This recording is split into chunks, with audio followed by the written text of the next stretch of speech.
Hello guys! For today's vlog, magbibigay lang ko sa inyo ng konting tips guys para aware po tayong lahat.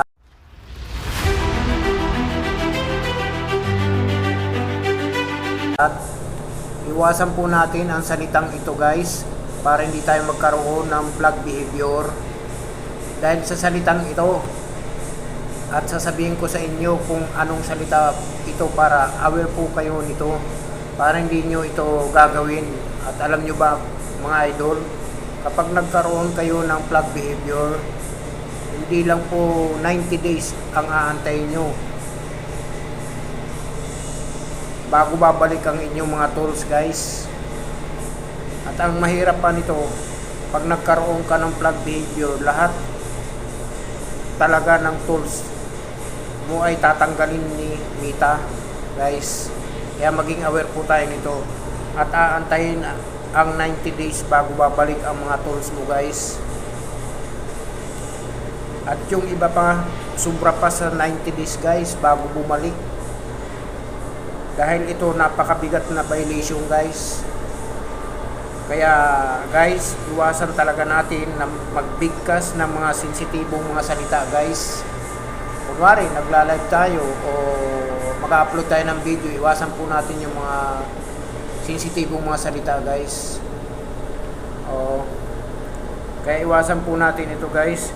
Napaka-stricto po ng AI ni Meta. Talagang nadidetect at madidetect kung ano ang mga sinasabi natin, mga words. Kaya magdubling ingat po tayo mga idol, nang sa ganun hindi po magkaroon ng problema ang ating mga account. Guys, para hindi po magka-problema yung ating mga account. At guys, bago po tayo mag-upload ng ating mga video, kailangan po i-double check muna natin kung may nasabi ba tayo na hindi maganda o may nabanggit ba tayong salita na hindi maganda. Kaya guys, ito na guys ang mahiwagang salita na dapat nating iwasan guys. Dapat iwasan natin dahil allergy po si Meta dito.